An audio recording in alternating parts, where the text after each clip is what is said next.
If we haven't met, I'm Sharon Gotula.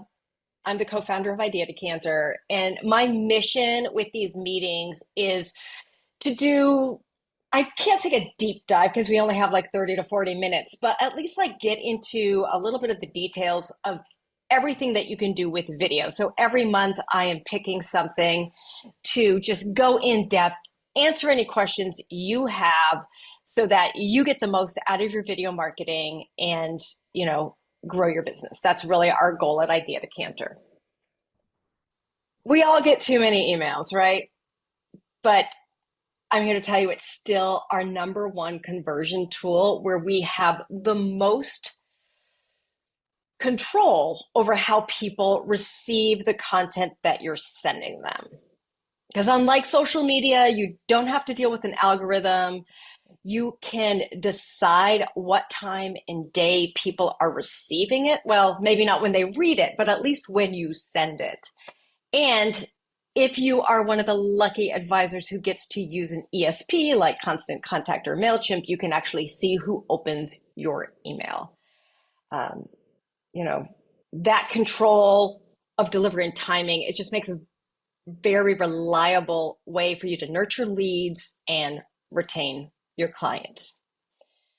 So whether your goal is customer acquisition, whether it's retention, whether it's re-engagement, email is really adaptable because you can send one-off emails, you can create a lead funnel, you can do all sorts of fun things to make your life easier, hopefully, and also make your clients feel like you are thinking about them, that you are considering their needs, and that you can serve them even if they're not sitting down face to face with you. Now, when I started out in advertising, which is a long, long time ago now, I feel like I hate to say it, it's like 30 years. That makes me feel incredibly old. It used to be you needed 7 touch points for people to know about your business before they made a decision. And now today, it's something more like 35 touch points. So if you consider an email in somebody's inbox as a touch point, having a standard cadence just helps you keep front of mind, top of mind. Even if they don't actually open your email, seeing that email in their inbox is still considered a valid touch point. So let's get started. So today we're going to talk about how to best format your emails when you have a video involved so that people will actually click and view your emails. We're going to talk about the perks and maybe some cons of using an ESP, which is an email service provider. Like I said, Constant Contact, MailChimp, Keep, ActiveCampaign, any of those types. And I've got some great hacks for you if you are only able to use Outlook. That will make your emails look beautiful and hopefully get more clicks.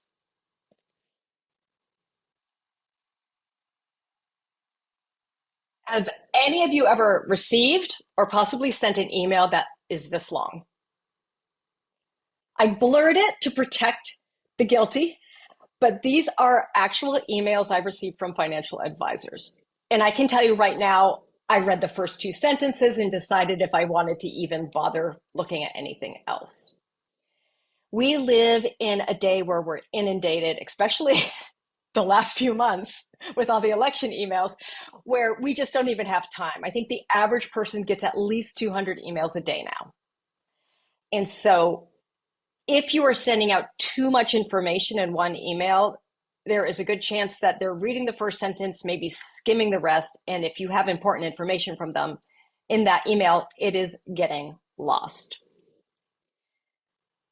So compare that to getting an email like this.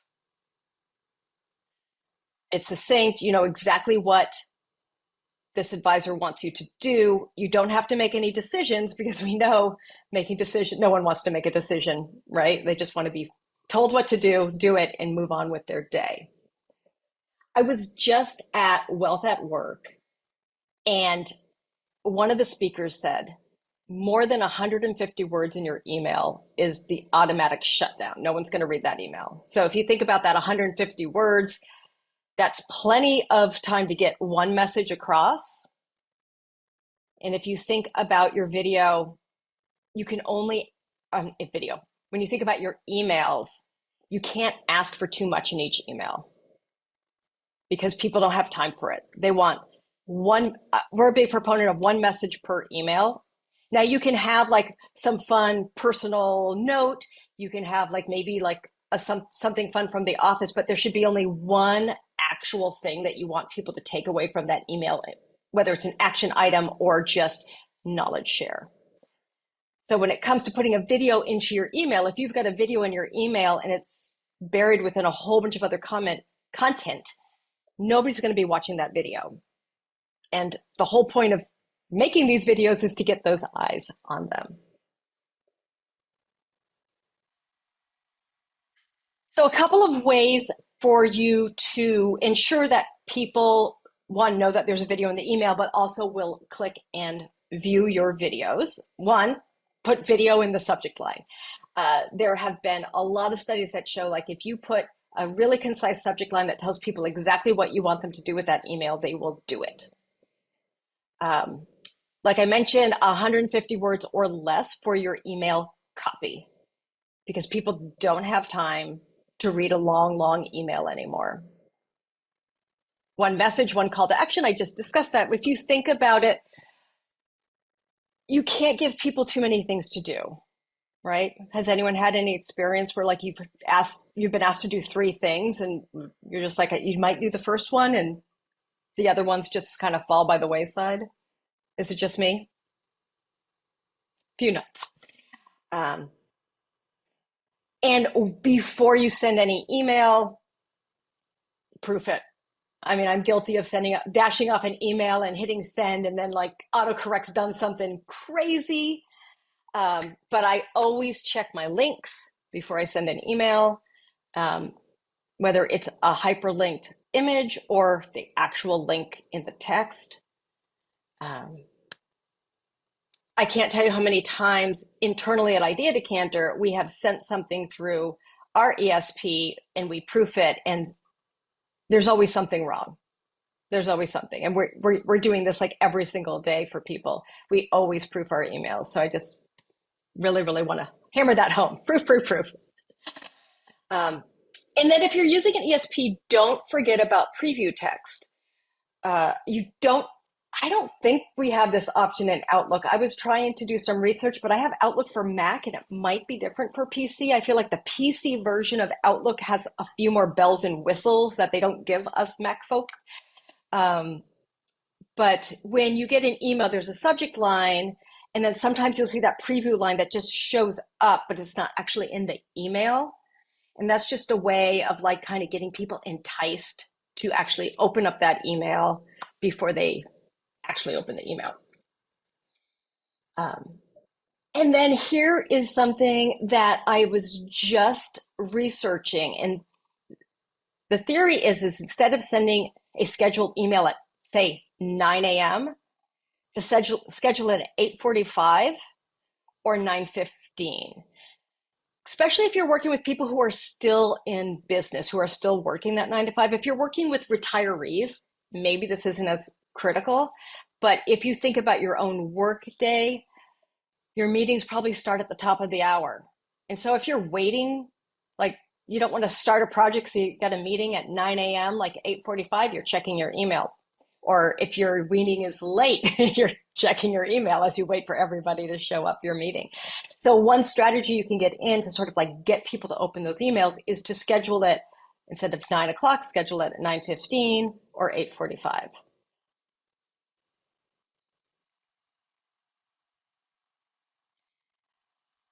When we deliver your videos to you, we have everything you need to build an email. So if you haven't gotten a video from us recently, we had to transition from Screenlight to Whipster for our video, not email, video delivery system. And so when you get that link from Sam and you click on it, you actually can just hit like download all, or you can dive into the folder and you can download exactly what you want. And so in your folder, there's always the video file. And then you usually have a couple of choices for the thumbnails. So you have one without any kind of fake play button on it. And then you have some with the play buttons. And we always give you one with the person in the video, because we know clicking on somebody's face that you know is going to be much more successful than clicking on a stock image. We give you the stock image because if you've got a video library on your website and you don't want you in the same outfit over and over and over again on that video library page, you have the opportunity to change it up and use a stock image that kind of helps tell the story of what that video is about. But in your emails, I would highly recommend that you use the button with the play button of the person's face, because there is much more chance that someone's going to click on it because they're like, this is a message from you. It's not necessarily some video that might just be from, some kind of canned content, something that anybody could be sending out. This is the beauty of video marketing, is that you're using you and your relationship to get people into your content. And then the other place to find your email information is in your script. So every time you get a script from Tracy or Alyssa, if you scroll to the bottom after it's got all the information, you will see email subject line, email copy, there's social teas, there might be YouTube and blog copy. That email copy has already been through compliance if you're doing some kind of bulk email, and it's ready to go for you. I just put in some lorem ipsum here, but you've got your subject line that we always put video in the title for you, so you don't even have to think about it. You've got your email copy, and then it will be, the green prompt to say, put in your thumbnail here, hyperlink it to where your video lives. If there's an app or whatever, and any other content that you're including, like if you want to send someone to a PDF or whatever, we would include that as well. And then I always recommend having that hyperlink in text somewhere as well, because people don't always download the images on their emails. So they might just have the text and not see that image. We just don't have control over how people receive our content. So always just cover all your bases, hyperlink the image, and then add that hyperlink. And I'm going to show you some examples here. So who here can use MailChimp or Constant Content or something like that? You can raise your hand, you can put it in the chat, you can just all say no. Anybody? All right, well, then I will briefly cover this for the people who didn't show up and are just going to watch the replay. The pros of using an ESP is that they're easy to use, easy to design. You can segment your list, which is really helpful. And you get analytics, you get reporting. You can see who's opened your emails. You can see if they've clicked on the link, all of that sort of information. The cons are that you can end up in spam.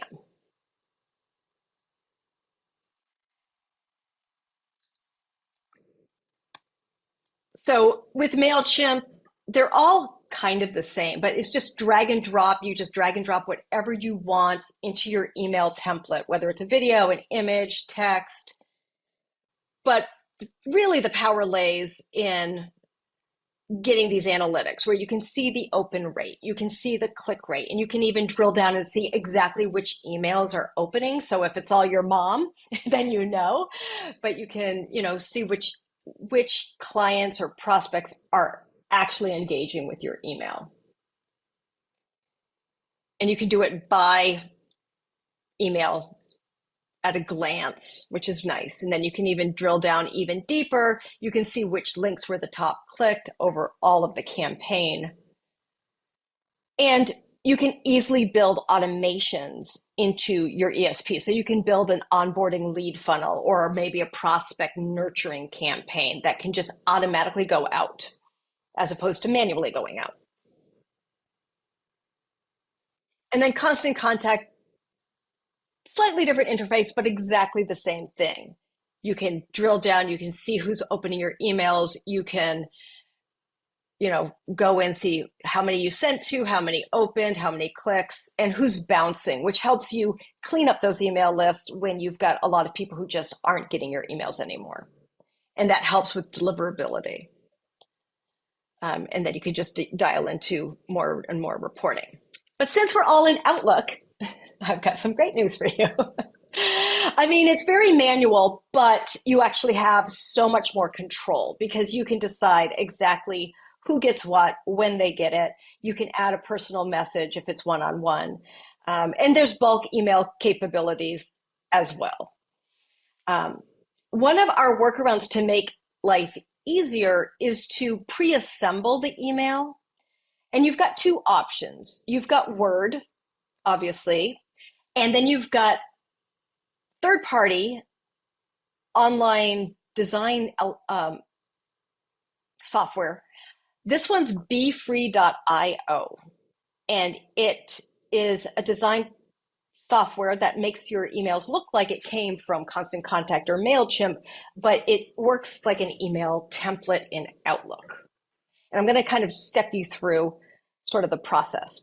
Now, you can easily do this in Word. You could pre-design something in Word, copy it into your email, save it as a template.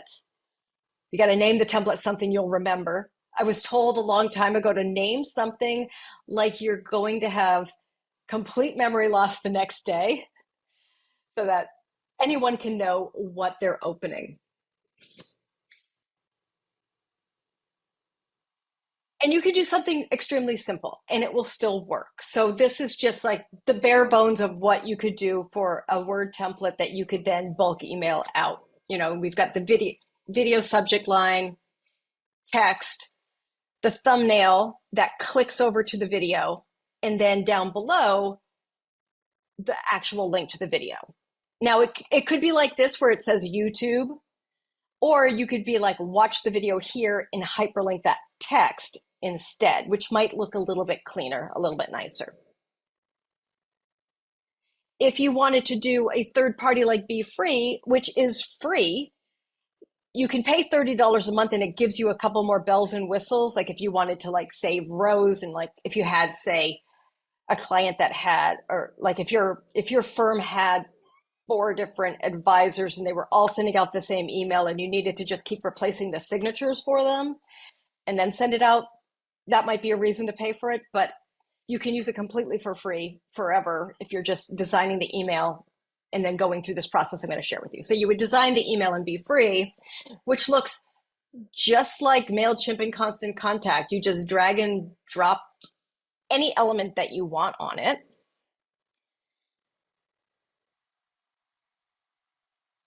Now, a caveat here, if you are not sending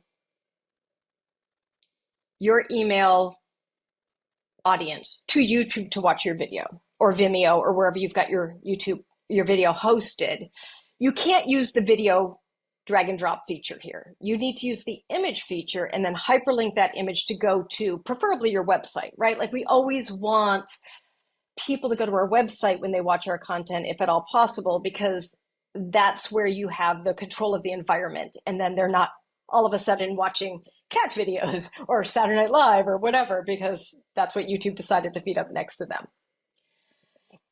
And it's just as simple as you click the image title and there's where to hyperlink that image in the email, drag and drop. Can I make this work again? There we go. And then once you've got your email designed exactly how you want, you hit this send test button to yourself. So here it is, it's just going to me, excuse me. And it shows up in your email like this in Outlook, at least in my Outlook. I don't know if everyone's Outlook is like this where it doesn't download the images globally. So you would download the external images here and it all populates in. Now, sometimes you need to like fix some formatting because maybe the font didn't register correctly, but I haven't really had that happen except for once in the time that I've been playing around with this software. And then your next step is you're going to save it as a template. So I guess I don't have a screen share, but because you can't see it because it's up above where I screen cap, but you just go to save as template in Outlook. And you just need to name it something that's going to make sense when you want to send this out like in a month or 3 months or 6 months. And you save it somewhere safe on your hard drive. And then when you go to send your email, you say new mail from template, and it just populates in to your email client. Ready to go. And you can still edit the text if you wanted to say like, hi, so-and-so, if you're sending them one off. I haven't been able to figure out how to, what's the word I want to say, personalize in Outlook. Every time I've tried it, it has failed. But maybe it's because I'm on the Mac version. Has anyone here had any success like trying to bulk email in Outlook with the asterisk name meta tag? It never works for me. So then you would get your email template here. You open it up and you've got a fresh email ready to go. If you've got a BCC group that you wanted to email to, you could send it in bulk this way. And you get the benefit of having that ESP like MailChimp and Constant Contact, but you also don't get necessarily the con of that bulk email spam tag that sometimes comes up with those ESPs. I will say that if you have a huge list, I would not send it all at once. I would segment them. I want to say like 50 or 60 emails at a time. So I don't know if you've got an email list of say like 1,000 people. If you do that through Outlook, it's going to shut you down or you're going to go into the spam folder. So just be aware of that. Any questions? Nothing? Well, this was quicker than I expected. I planned for 40 minutes, but I guess since we didn't have any MailChimp or Constant Contact people on, December, we're going to talk about LinkedIn. We're hoping, not hoping, I'm going to cover how to post your content onto LinkedIn, whether it's the standard horizontal vertical videos, or if you're starting to get into vertical videos. We're going to explore the new video tab on mobile. I haven't seen it on the desktop yet, but I'm sure it'll come eventually. And then we're going to talk about how to manage engagement so that you can spark more conversations on LinkedIn and get more, kind of like playing with that algorithm, how to get more views on your content when you post.